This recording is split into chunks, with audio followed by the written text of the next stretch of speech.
Visiting.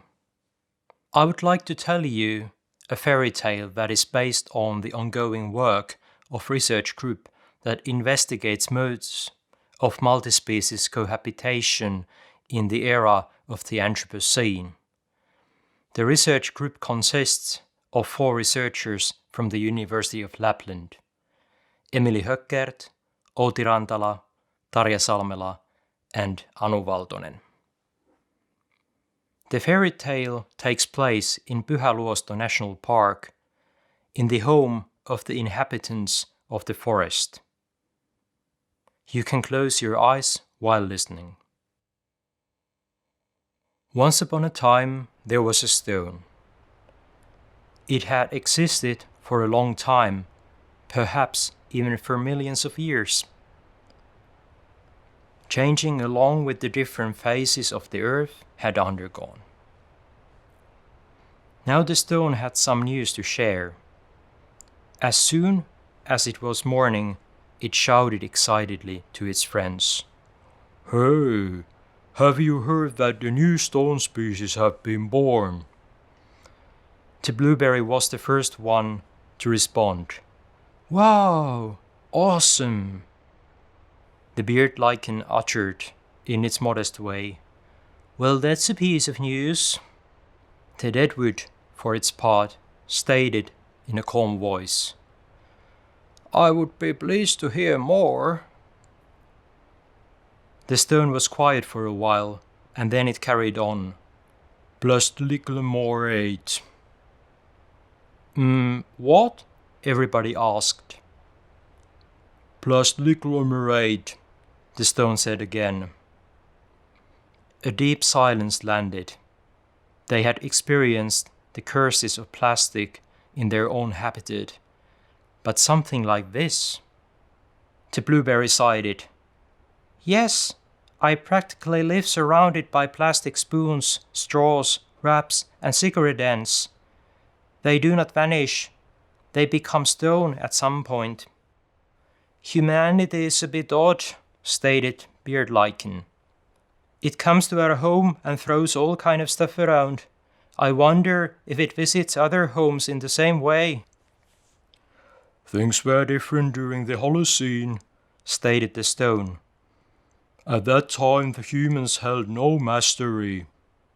The deadwood agreed. "Nor were the humans like that in my childhood. They barely had food. They made bark out of my trunk back then." The beard lichen continued the discussion in its gentle voice. "I was also breathing cleaner air when I was young. Now my relatives in southern and middle Finland have died in extinction. We are so delicate, really delicate." "Yes, and then we are accused of making human children's clothes dirty," snorted the blueberry. "That I am the reason for the stains on their clothes, which have to be washed with detergents all the way from America, detergents which pollutes lakes." "Humanity is a bit odd in many ways," continued the beard lichen after a short while. "When it comes to the forest, it visits us only quickly. It takes photos and leaves."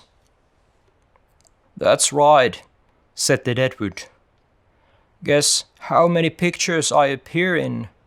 And nobody has ever stopped to ask whether I even want to be on that Instagram, as they call it." "I understand," said the beard lichen. "But have you thought about what kind of situation a coconut tree, for example, or orchids, among others, have? Humans travel somewhere really far away to warm countries and do not respect the integrity of local living beings. In Tenerife, even the Atlantic Ocean has to glisten in the background of photographs of human toes." The stone carried on, losing its temper. "Yeah, and imagine when you are not just being photographed but also probed, piled, taken as a memento for some stupid window shelf. Can you imagine how angry I was when I was having such a good conversation with my stone friend? and along came a human who gripped my friend, just like that, and moved it to a stone pile. I just cannot understand why they do it. They should think about the crustose lichens that grow on their surfaces. Their growth speed is just 1/10 of a millimeter per year when they have grown for a couple hundred years. Oops, a human ruins it. The deadwood did not have the patience not to comment. In my bark, they write their love confessions. Well, that's a love, the blueberry grew excited, but soon heard the deadwood's gentle creak in the wind breeze, which said quietly, No. The blueberry complied with the disapproving gaze of its friends and continued, I'm sorry, Deadwood. I didn't really think that all the way through. And you know, our home is at least in the nature reserve. We have duckboards, we have paths. What about those who live in other forests? What about those we know, and those who are strangers, near, far, said the blueberry melancholy. My relatives fight for their lives in clear-cutting areas, even with the poisons of Chernobyl in their bodies. Everybody shook their heads. Sometimes I do not want to think about it, said the beard lichen, looking a bit pale in the sun. On the other hand, my life here might end up being rather short, so that I don't even have the chance to ponder the mysteries of the world. My cousin said farewell to me last week when being eaten by a hungry reindeer. Who knows if the reindeer told his friends how delicious it was? Yeah, both you, beard lichen and blueberry, face some thrilling times when a group of animals happen to come nearby. Be they human animals, reindeer animals, bird animals. There are so many of us here. I am rarely the one anybody dreams of having on top of their morning porridge or as a nutrition for a long winter, laughed the stone. After a while, a bit ashamed of the unconventionality of its comment to this group of friends, it stopped talking. I am being eaten too, stated Deadwood in its calm voice and continued. But I'm rather big. I am a mouthful, and food can be stored inside me too. I don't mind. I find it cozy. A bird once said, I am a food station. I assume it's a compliment. My good friend once flew away with a bird, and I'm sure the bird took her inside one of your kinswomen. It just flew into a hole in the bark of your kinswoman, and upsy-daisy, my friend was gone. Do you have blueberries living inside your trunk too, Deadwood? Do you? The blueberry asked, struggling to sit still. A couple of blueberries do fit inside my trunk, answered the Deadwood, trying at the same time not to frighten the blueberry. Then the beard lichen started to talk briskly, surprising her friends. Once I overheard one human couple picking berries and talking about all the berries that were left behind.